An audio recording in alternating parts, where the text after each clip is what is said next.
Hello and welcome to the PhytoLove Channel, where we talk all things. Geoff Palmer, a 60-year-old powerhouse and 38-year vegan, is a natural bodybuilding and natural physique masters champion, as well as the owner of Clean Machine plant-based fitness nutrition.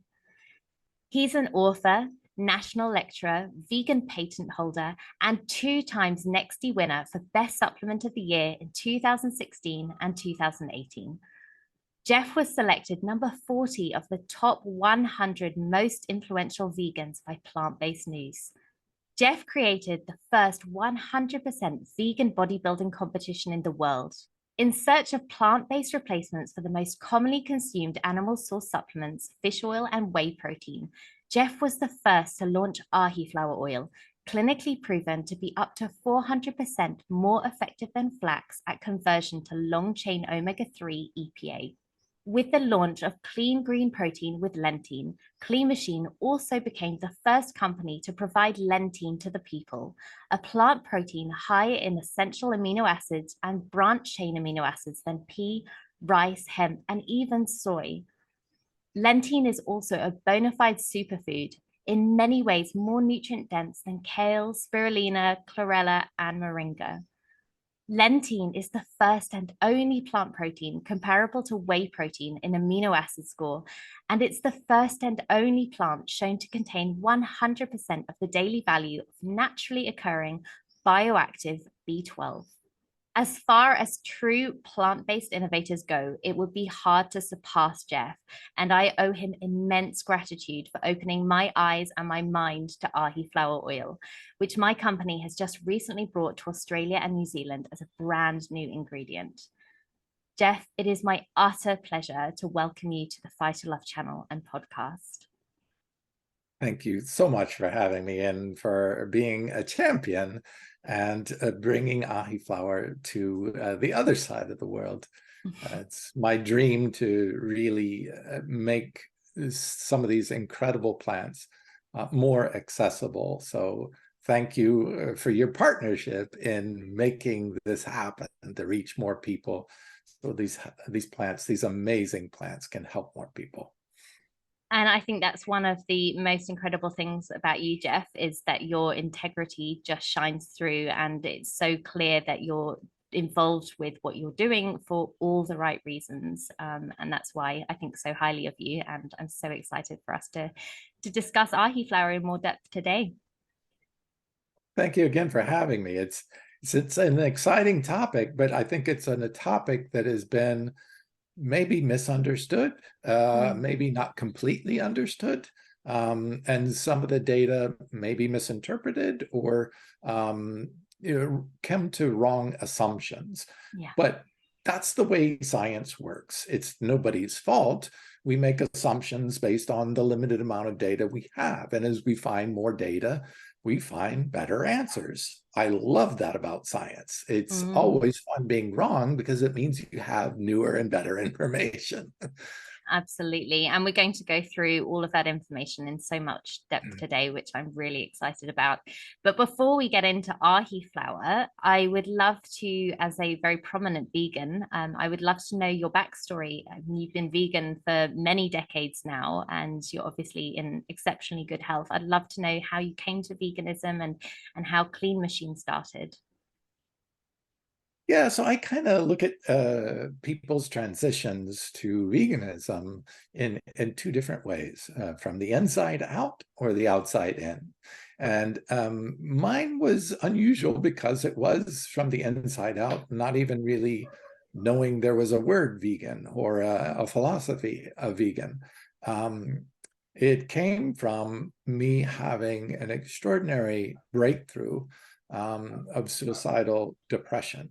I struggled with depression for many years, got heavily involved in drugs and alcohol and everything to try to, to suppress the pain of the depression, and attempted to take my life on 2 occasions just because I couldn't take the pain anymore, mental, emotional pain. Losing my mother and brother and father all within a few years was tragic for me. And I came from an exceptional family. father was a college professor. My mom was a Jungian psychologist. So very bright and dynamic conversations at the table all the time. And I depended heavily on that. And when they were no longer available to me, especially at the young age of 18, it was very, very difficult for me to try to make sense of the world I was living in without their guidance. So, but thankfully, I met a healer who really talked me back through that pain. And the breakthrough I had was so instantaneous and extraordinary. I quit drinking, quit smoking cigarettes, quit doing drugs, and quit eating all animal products right in that moment. It was immediate. And it was because I felt free of that pain that I did no longer want to hurt myself. And all of those things were hurting me, and I knew it instantly. So they just fell away. It wasn't a struggle, it wasn't I didn't find any addiction at all, even though I had been doing them for years. I just felt free and felt that in this moment, I felt so thankful from being released from my own pain. I don't ever want to cause pain to others. So I committed the rest of my life to being vegan and not doing that. But I didn't actually even know there was a word vegan. I was calling myself a strict vegetarian because I'd never heard of the word vegan before, back in 1985 when I changed. But I knew in my heart of hearts, I was never going to touch another animal product because it included the suffering of animals. But I took it that further, and I said, I feel like I can use this amazing brain that I was gifted from my parents. Thanks, Mom and Dad. And since I was already studying biology, biopsych in college, and reading studies, I was fascinated by the way the body and the mind worked. I said, well, I've got to find out how this diet affects, life. Because I was raised around academics, I got challenged immediately. Well, what about protein? Well, what about, all these things? And I'm like, I don't know, but I'm going to find out. So I've spent the last 38 years of my life just really combing through the research almost every single day since then to try to find the answers. And it's really been only in the last 10 to 15 years that some amazing research has come out that have really started to show it, which actually started to include looking at what happens in the physiology of people who abstain from eating animal products. Because by and large, every single study included people only ate the standard American diet. That's the groups that they were looking at. There was too small a population, and it was really a challenge to try to decipher that. It's like, okay, that causes that, but you wouldn't have that cause if you weren't eating those products.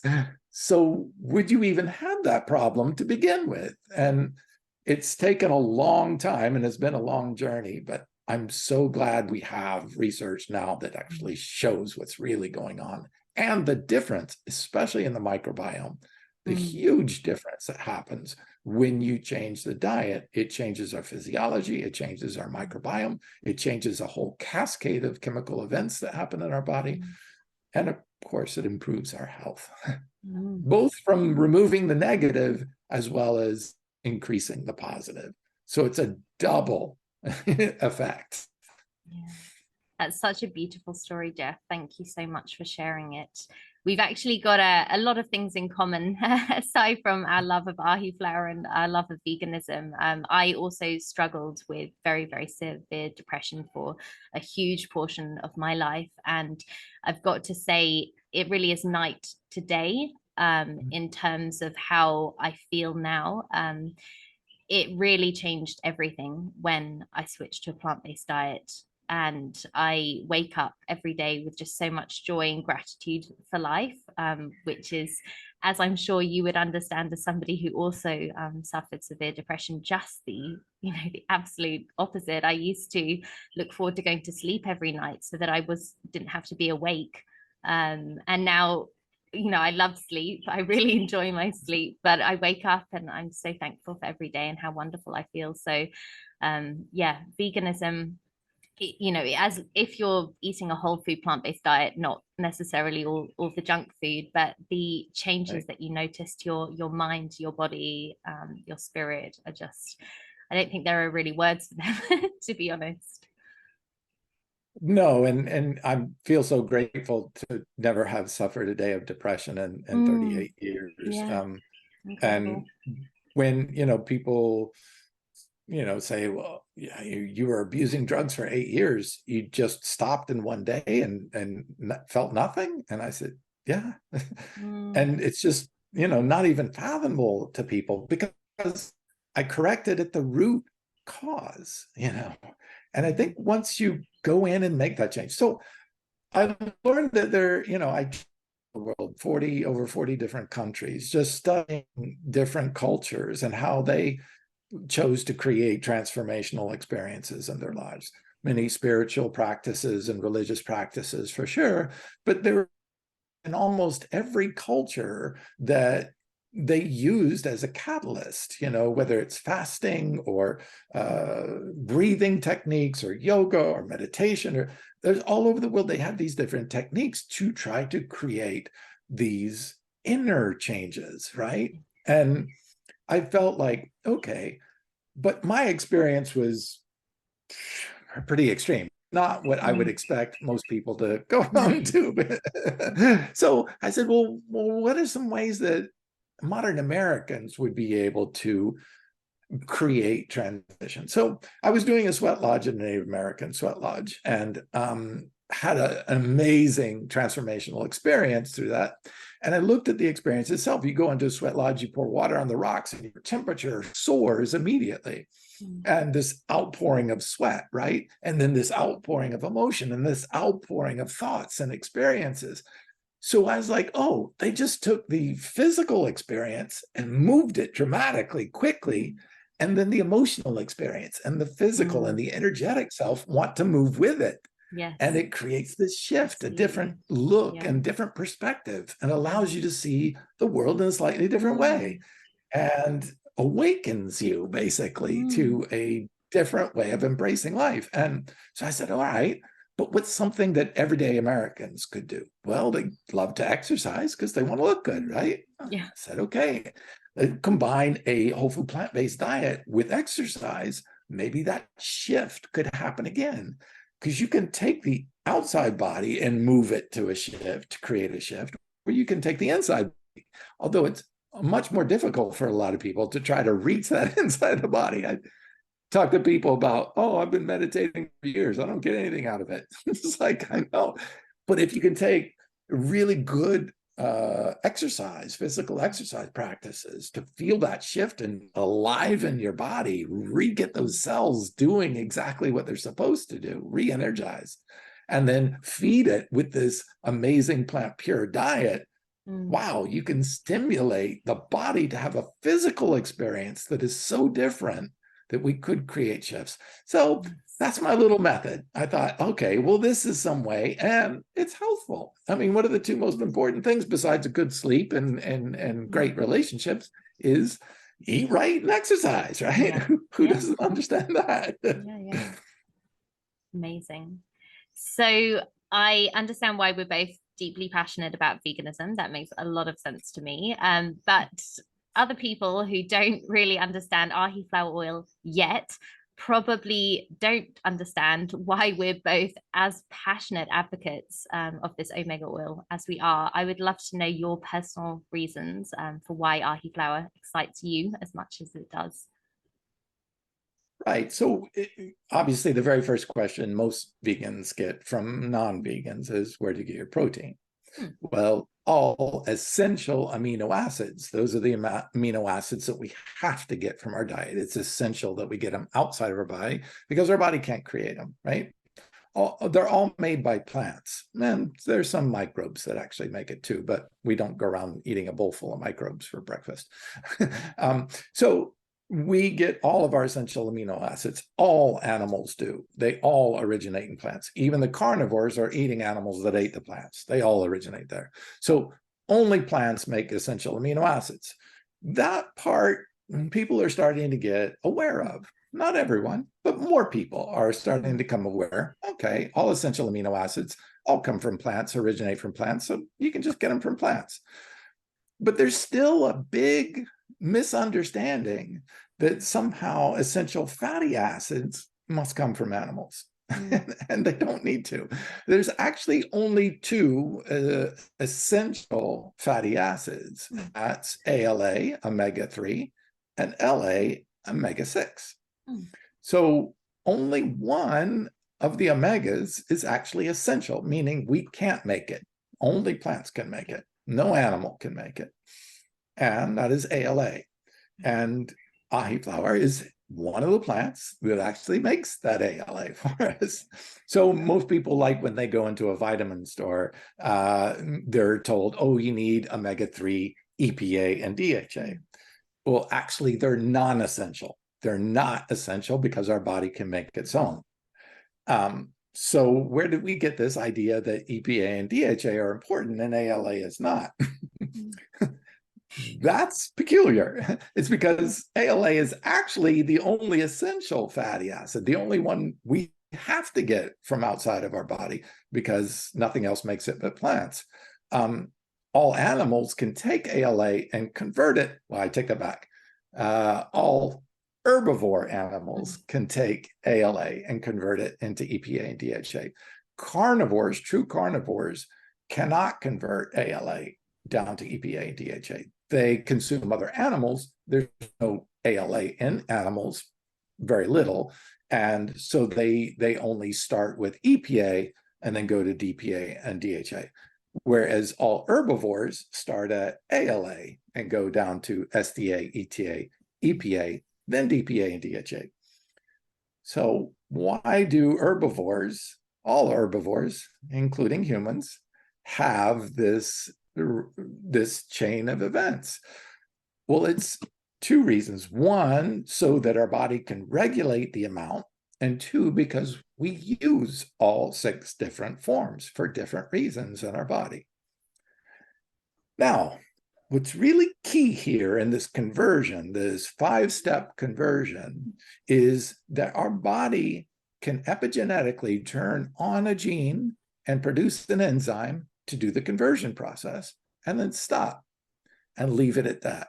So we can, one by one, produce just enough of the enzymes to do the conversion so it gets just enough of each one of the 6 different forms. They do different things for different reasons. So EPA is better at certain things than DHA. There's even some interesting studies that was trying to figure out what the right ratio of EPA to DHA was, and they found it depended upon the person. Because if you have, say, high blood pressure, having a higher ratio of EPA to DHA would be better than a higher ratio of DHA to EPA. But if you had cardiovascular disease, the opposite would be true. So you would want less DHA. So the ratios are constantly being adjusted for each person, for each tissue of the body. The heart needs more EPA, the brain needs more DHA. So even the different tissues want different forms or use different forms more often. And so the body is shuttling all this unpreformed ALA, right, to the different places, storing it into the body up to a year in tissues all throughout the body, and then converting it on an as-need basis so that you're never getting too much or too little of it. It's an endogenous, meaning inside the body, regulation, so that the body can control this. That's why it's got these little spigots, right? They can turn off a spigot, and when you need it, turn it on, and when you need it, turn it back off when you don't. As a matter of fact, when you take supplemental DHA, it can cause the body to turn off the enzyme, and EPA can start piling up because it all runs downstream in one direction. So if you insert DHA, it'll cut off the enzymes that actually convert EPA down to DHA, and EPA will actually start building up in the system. So this may not be right approach by skipping downstream, so to speak, of this conversion process. There's a really good reason the body, all herbivore animals, have this self-regulated system in place. And by throwing pre-converted EPA and DHA into the system, kind of disturbs the regulatory process. It jumps the system. We see this with testosterone. Our body, both men and women, produce our own testosterone. But if you take preformed testosterone outside of the body, made outside of the body, and introduce it, our body stops producing its own. It says, hey, we've got it coming in from a different direction. No need to produce our own. If you do that long enough, you can actually permanently shut down your body's production of testosterone. Same with thyroid hormone. If you introduce the thyroid hormone, you can shut down your own body's production of thyroid. Now, fortunately, the process is preserved for omega-3s because it's so important in us. But it's still disrupting a system that's in place that's made to start with ALA and convert down only on an as-need basis for each one of those 5 other forms. So my question to that, so if you're saying that ALA is the only essential fatty acid, I mean, we all know that flax and chia contain really good amounts of ALA. Why Ahiflower? Yes. So there are a few people, few percentage of the population that has a different gene. This gene actually is a less efficient maker of the enzyme, the very first enzyme at the top that converts ALA down to SDA. It's called delta 6 desaturase. Okay. So for those people that don't get past that first step, they actually have to take more or skip the process by taking something that's already preformed. But remember, if you're taking preformed EPA, you're not getting any ALA, SDA, or ETA, the first 3, because it's unidirectional. It only converts down one direction. So you're not, by taking DHA, you don't get any of the other 5. All you get is DHA. So the DHA can't convert to any of the other 5. So it's probably, of the 6, the least important for the body to do it. Also, that the body stores a huge amount of DHA.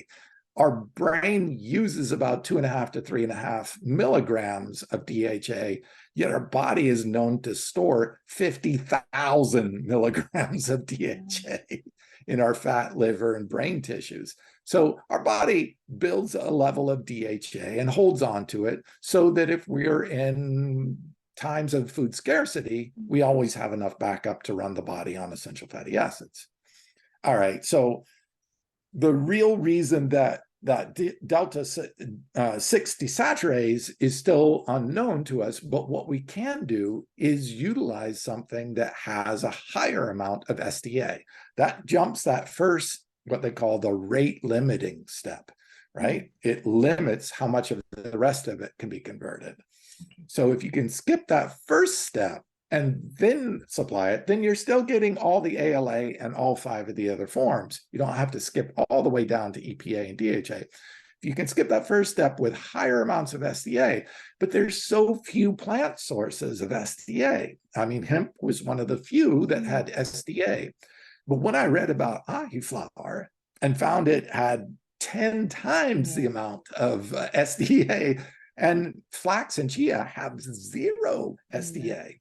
So flax and chia may not be a good source for those people who have that genetic difference. You can get tested genetically to find out if that gene is different in you, or you can just take Ahiflower and make sure you're getting enough. That's kind of the easy way to do it, because flax and chia don't have any SDA in it at all.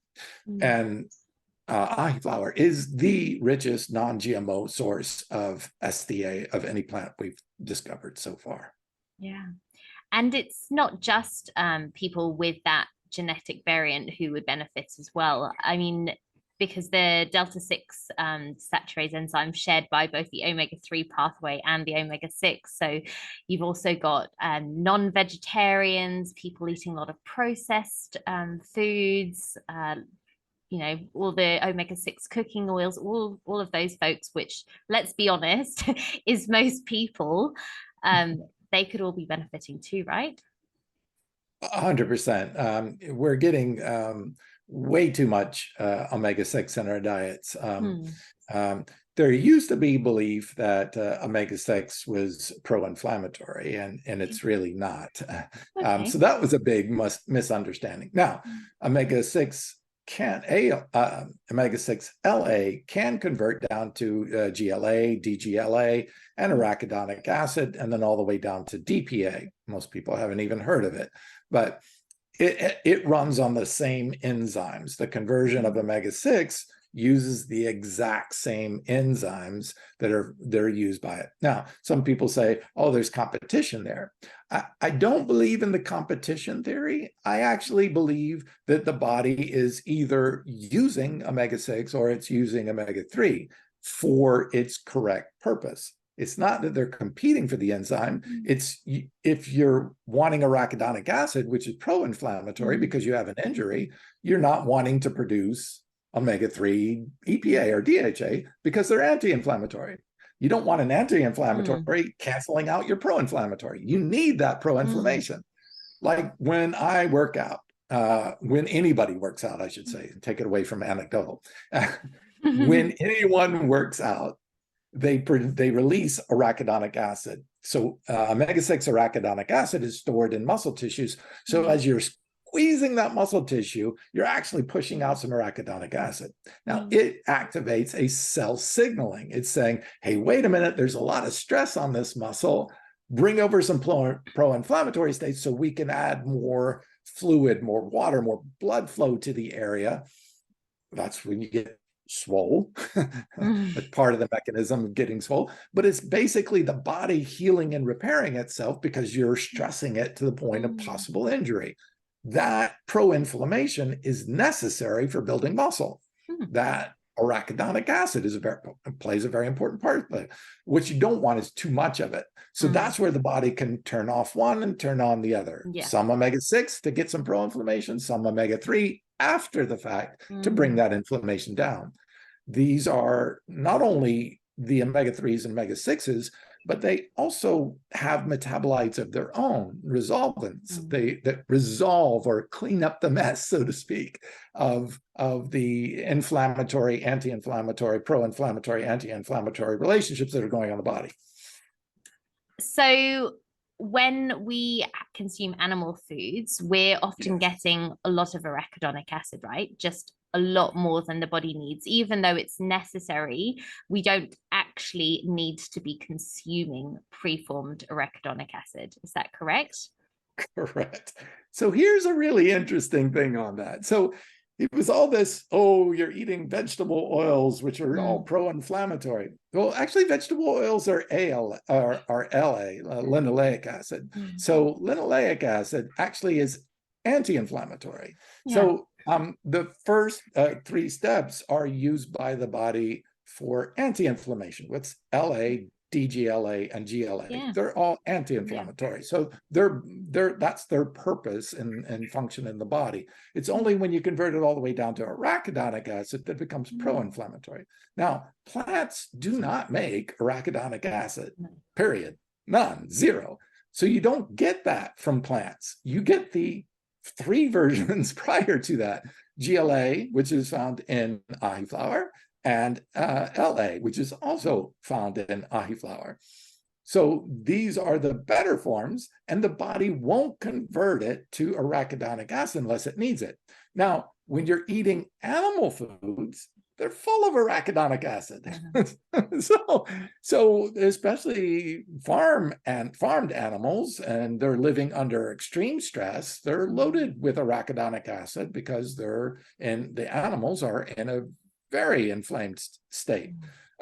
So when you eat that, you're eating preformed arachidonic acid. It's an amazing study looked at, okay, we know that saturated fat and cholesterol, which then can oxidize, can cause atherosclerotic plaquing in the body. So we've known this relationship for a while, but it's the inflammation that actually triggers the process. So it's like the atherosclerosis, I mean, the saturated fat and cholesterol are the bullet, but the gun that pulls the trigger is actually the inflammatory response, but there's arachidonic acid. So they said, well, if that's the case, let's look at arachidonic acid in the brains of Alzheimer's patients. And sure enough, they found, and they could track this, they found it was dietary arachidonic acid, not arachidonic acid that comes from our own body, but dietary. That means the one we're eating in animal products was causing the inflammatory response, leading to plaquing in the brain, which led to dementia and Alzheimer's. So we now know that this is part of it. You're getting the bullets, which is the saturated fat and cholesterol, and you're getting the dietary arachidonic acid only from animals. Don't contain cholesterol. I mean, plants don't in any significant amounts, and they don't produce arachidonic acid. Two of the requirements to create atherosclerotic plaquing, which leads to hypertension, Alzheimer's disease, and of course, the #1 killer in the world, cardiovascular disease. Yeah, it's fascinating how inflammation plays, has these effects on the various pathways. I mean, we can even look at with mental health, when you're looking at the conversion between tryptophan and serotonin, we've got the kynurenine pathway, and in an inflamed state, what should be becoming serotonin unfortunately doesn't, and actually becomes something that's potentially neurotoxic. So yeah, it's an amazing thing, and that really just shows the importance of looking at our essential fatty acid balance and getting it right. And it's interesting that we keep seeing this theme, whether it be heme iron or higher methionine levels, or the cholesterol and saturated fat in animal products, or the arachidonic acid. All of them are, nearly all of them are exclusive to animal products and not found in plants. As a matter of fact, plants do the opposite of what is going on in disease creation. So it's not just one thing. It's not like, oh, that the animal's raised, if it was raised in nature, it wouldn't have that. It's like, no, there's a whole host of different chemical responses and reactions and cascading of events that are going on every time we consume it. It's really clear to me that human beings are physiological herbivores. You can tell this because, one, if you feed cholesterol to any herbivore animal, 100% of them will get atherosclerotic plaques, guaranteed, 100%. And they said, well, if that's the case, well, then 100% of humans should be getting it if we're consuming cholesterol. So they did a study, and they did 1,000 people and autopsied them and looked at their arteries from the ages 15 to 90.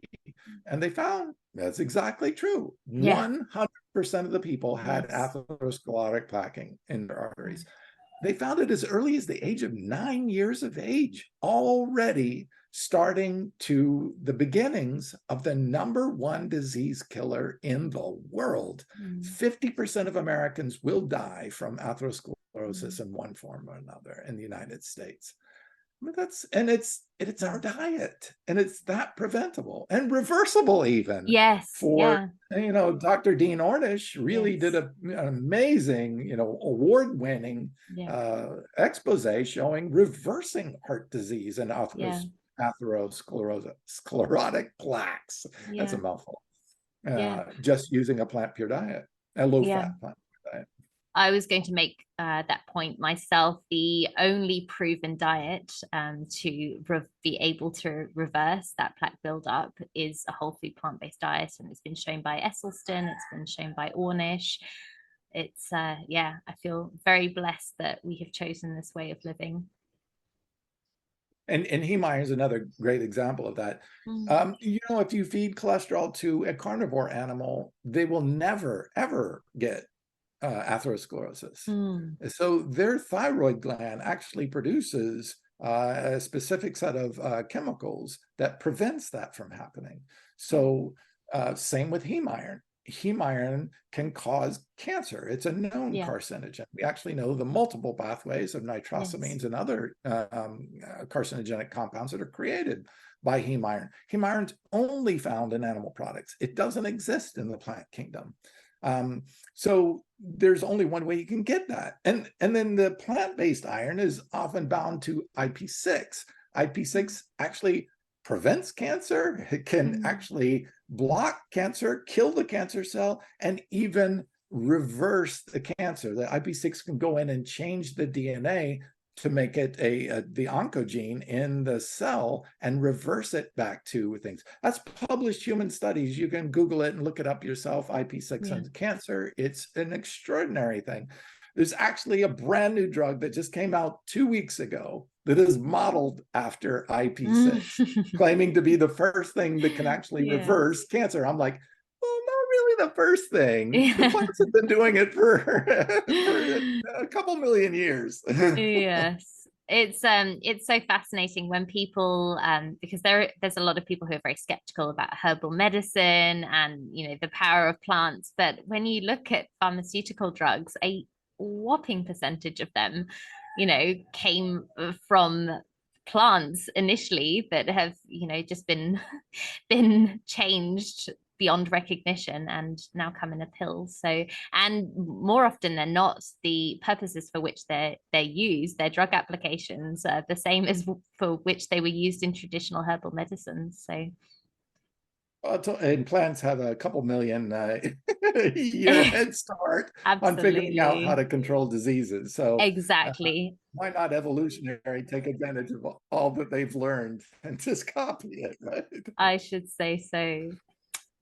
So my next question, we've been talking about this unidirectional metabolism of omega-3, but I know that some people are under the impression that there is retroconversion from those longer chain metabolites. Can you speak to that and what evidence we have that it actually does move in one direction? All right. So yes, the great question. Okay. So when you introduced in research, they looked and they found when you introduce DHA to the body, they found an upregulation of EPA. So the assumption was, oh, it's back converting to EPA. What was really happening when we found out, because you can measure the amount of enzymes through the degradation process, was that the body was stopping the production of any more conversion, and ALA, which was down converting to EPA, was piling up. So the greater amount of EPA was because the downward stream was stopping at EPA because DHA was introduced. And the body said, whoa, stop the flow. Don't convert any more EPA down to DHA. We've got enough. And it's shutting down the conversion process, which is then causing an actual pileup of EPA. Now, this could be negative in that when you have excessive amounts of EPA in the system, it leads to a porousness of cells. Yes. Okay, so normally a little bit of that would be a good thing. It allows nutrients uptake into the cells. When you get it too porous, the cell, it can pull in non-nutrient stuff, toxins, waste materials, things that don't belong in the cell. It can make it hyperporous. And that may not be a good thing, may not be a desirable thing. So by putting DHA, you could overaccumulate EPA. There was one study done on students. When they took algae DHA, they gave them algae DHA, and they did see that pileup of EPA. And what happened was it actually caused worse scores on their tests because it was interfering with brain function. So we now know that that's not a good thing, that this balance, this delicate balance of EPA to DHA has to be tightly controlled, and it's controlled by our own body through its own set of epigenetic switches. When we just throw amounts of EPA or DHA and they're already pre-converted, our bodies start I'm like, why'd you do that? You know, and tries to recorrect or rebalance it. And that's where the challenges can come in. So no, it is unidirectional for a reason so that the body can control. It's when we throw in material the body didn't make or didn't convert on its own that we see this disruption process. And that disruption is not because it's back converting, it's because the body is turning on and off epigenetically these genes to allow the conversion. Right. Okay. Well, that was very, very helpful. And that research, when was that published? The research, sorry, showing the research showing the enzyme degradation. Yes, I'd have to look that up again. I don't. Okay. I've literally read hundreds of studies on omega-3, so I have it all cataloged, but I don't have it at the fingertips. No, of course. So we recently had research using compound-specific carbon isotope ratio analysis from the University of Toronto, and that very clearly showed that, reaffirmed that unidirection, didn't it? Yes. And more importantly, I think, is that the big issue with people assuming that ALA doesn't convert to DHA is because they're measuring it in the blood. This is called the omega-3 index, right? At first, they measured it in plasma, which is all of the blood. And then they said, well, that's not such a good idea because really the only thing that's in plasma is stuff that you get postprandial, which is after you eat. After you eat, you digest it, it goes into your bloodstream. Well, of course it's going to be there. That's where it's supposed to be. It's supposed to go from your digestive tract into your bloodstream. So, of course, whatever you eat, if you eat preformed EPA and DHA, it's going to be there. Well, of course, blood levels are going to go up. So they said, okay, well, that's not the right approach. Let's measure red blood cells to see what's actually getting into the cells.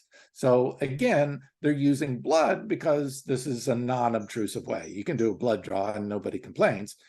Using biopsies where you take a chunk of somebody's bottom, the fat in somebody's bottom out is not always a very pleasant one. Although they have done those studies. Really? And they found they did it on a small group of people, and it was a non-published study, so I don't generally like to quite quote it, but they did look at several females and found that the vegans had higher amounts of DHA stored in their fat and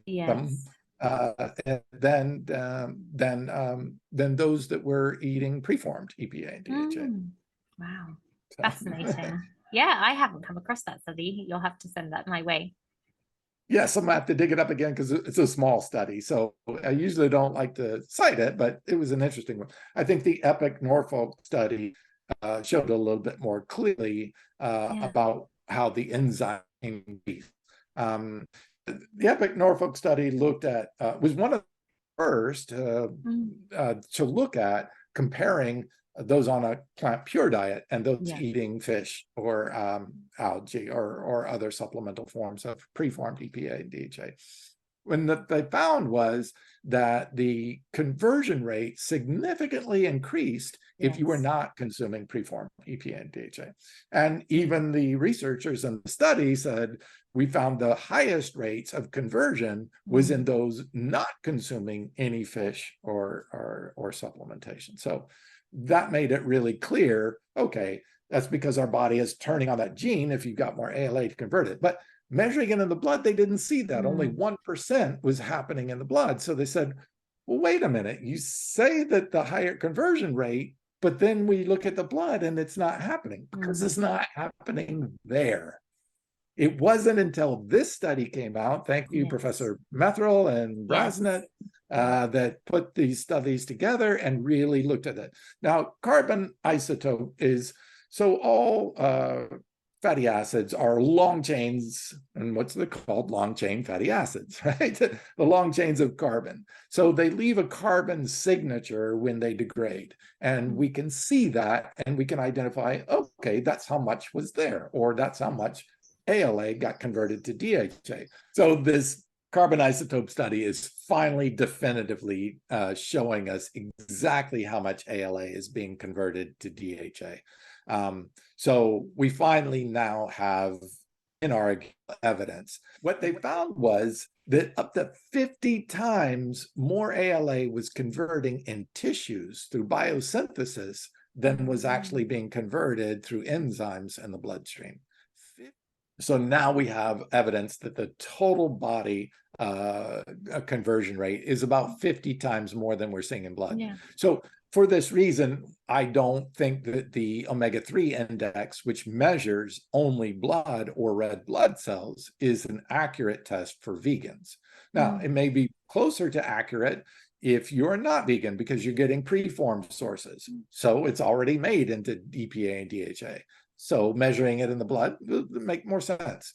Okay, so I was speaking closely with a plant-based doctor who was concerned about not getting enough DHA for his brain because he's up in years.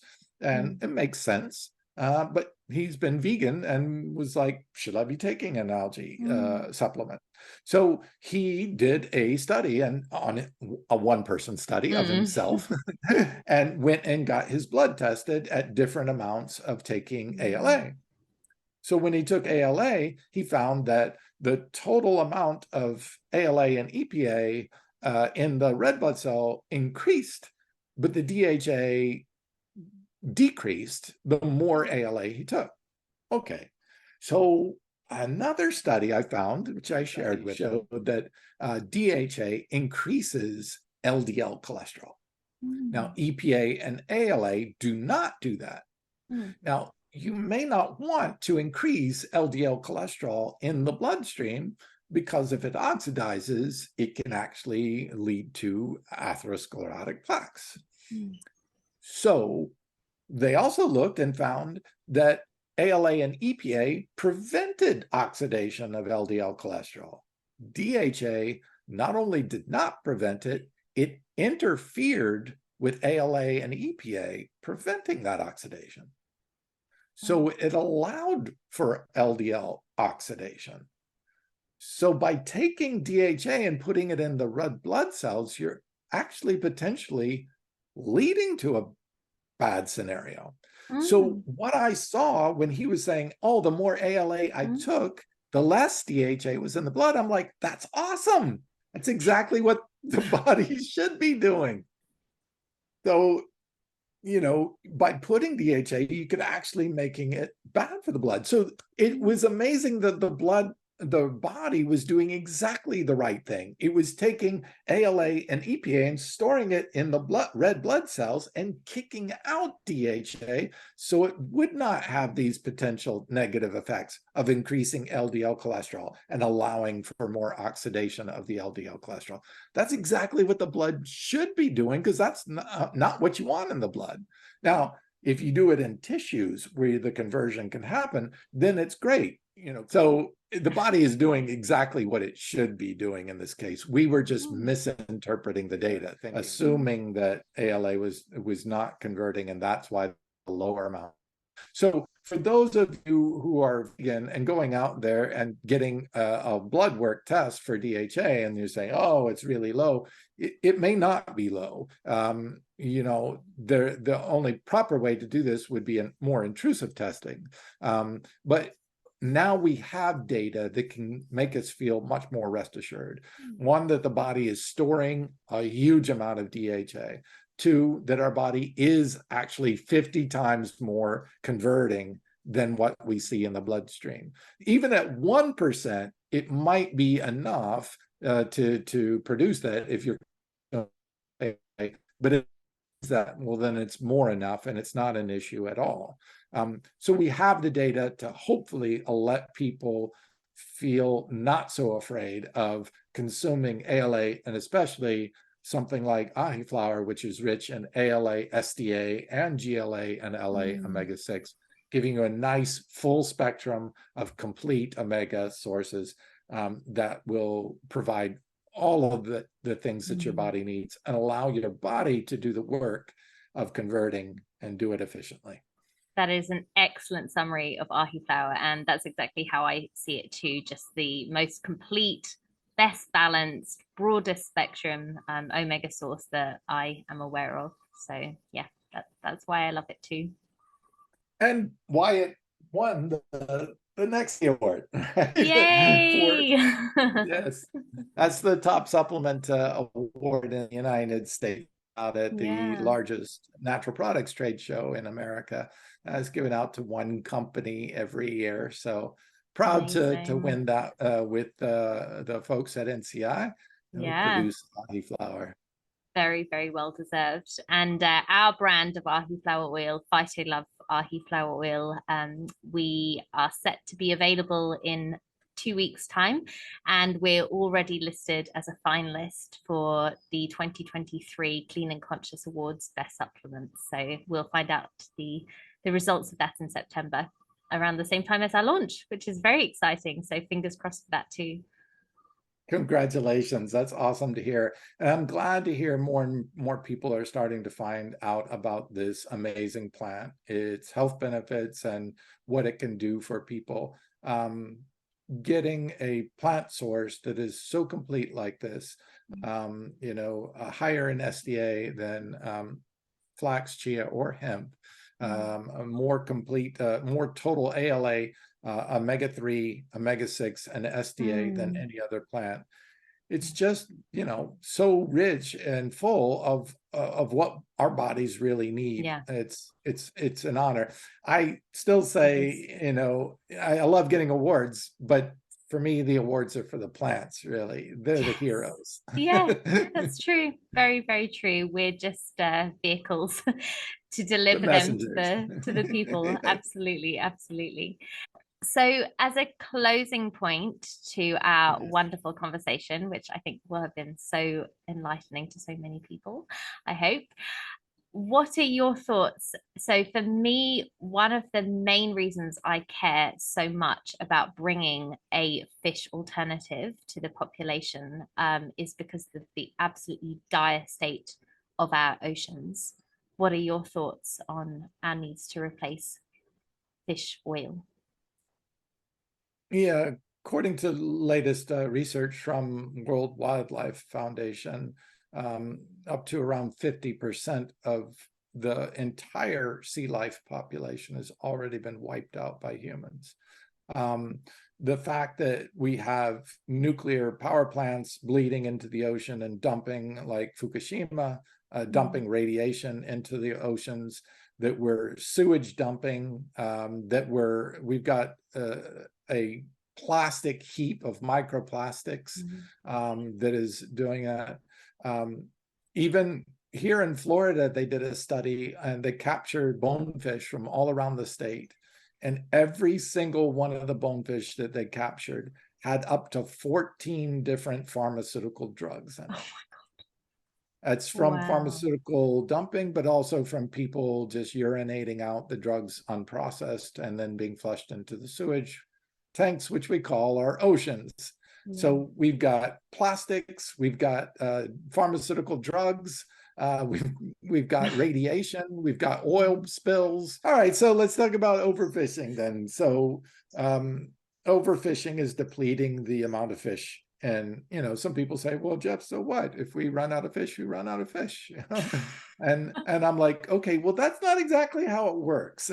You see, because the fish eat plankton, and the plankton keep in a balance with the animal life and the plant life. If you remove the animal life, the plant life will just keep exploding in growth. Well, then they'll take up as they die and decay, they pull oxygen out of the water and they create dead zones. Well, if there's no fish to balance out that, then the whole ocean becomes a giant dead zone. And they're like, okay, so we lose all the plants in the ocean. What's the big deal?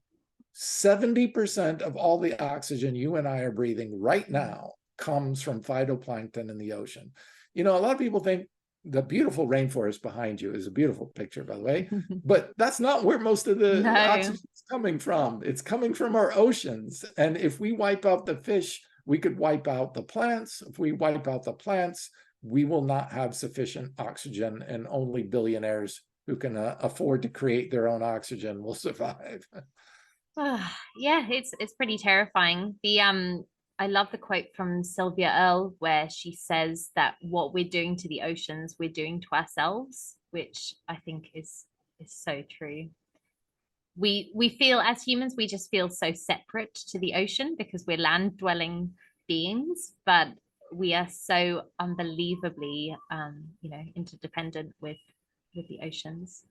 It's pretty terrifying. And even the global organization of EPA and DHA have stated that the ocean simply just cannot provide even the most conservative daily dose of EPA and DHA. So we really have to look at an alternative now. And that is for me, one of the really great motivators for bringing Ahiflower oil to the general public in Australia and New Zealand. A sustainable option that can be grown in a way that really is a positive impact on our environment. Yeah, that's one thing we haven't mentioned, that it's actually regeneratively grown as well. So focused on positive carbon capture impacts and improving the soil biodiversity and fertility. So yeah. And traceable from soil. Yes. Yeah. What else can you say? Which other oils could you say that about? I'm certainly not aware of any. So yeah, it's incredible. Well, Geoff, this has been such a wonderful conversation. I have thoroughly enjoyed it. I feel as though every time I speak to you, I learn something new, and I have yet again today. you never disappoint me. So thank you so much. Oh, it's a pleasure, and thank you for letting me be a fly on the wall and dropping in and having a great conversation with you. I really enjoyed it. And thank you for all your wonderful work. It's really is so inspiring, and it's such a pleasure to watch from a distance. Likewise, I look forward to meeting you at some point along our journeys. Yes, absolutely. Thank you. Yes.